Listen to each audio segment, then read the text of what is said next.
The Springfield Police Department providing an update today on the changes to their use of force policy. The new revisions come exactly 1 year after a lengthy Department of Justice report alleged excessive force had been used in the Narcotics Bureau. Western Mass News reporter LINDSEY KANE is live for us in Springfield with those details. LINDSEY?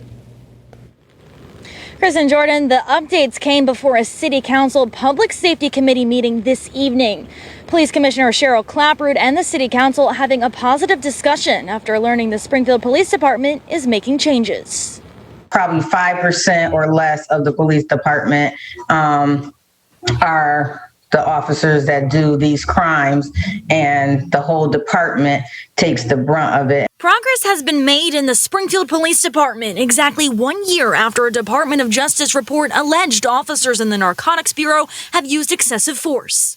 A positive meeting Thursday night between Police Commissioner CHERYL CLAPPROOD and the City Council, finding the department implemented or is on their way to fully implementing all 4 recommendations made by the council last year. One of those 4 changes is a ban on chokeholds. This comes in an effort to reform the department after the DOJ report and several incidents alleging officer misconduct that gained national attention, like former officer Greg Bigda accused of beating 3 Latino juvenile suspects.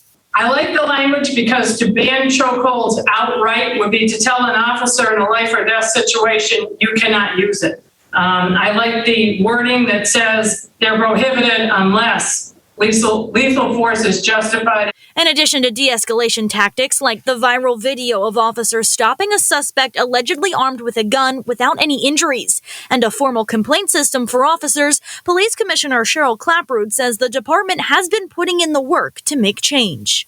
I have terminated 7 officers. I have suspended multiple officers for long periods of time and demand a good police department. The chair of the Public Safety Committee, Orlando Ramos, says he's pleased to see the progress being made, but wishes for better communication between the council and the department, including communication about the officers in the DOJ report. I'd like to know if there were any problem officers that were identified in this report that have been promoted since then. I will try to answer that as best I can when I receive your questions in writing.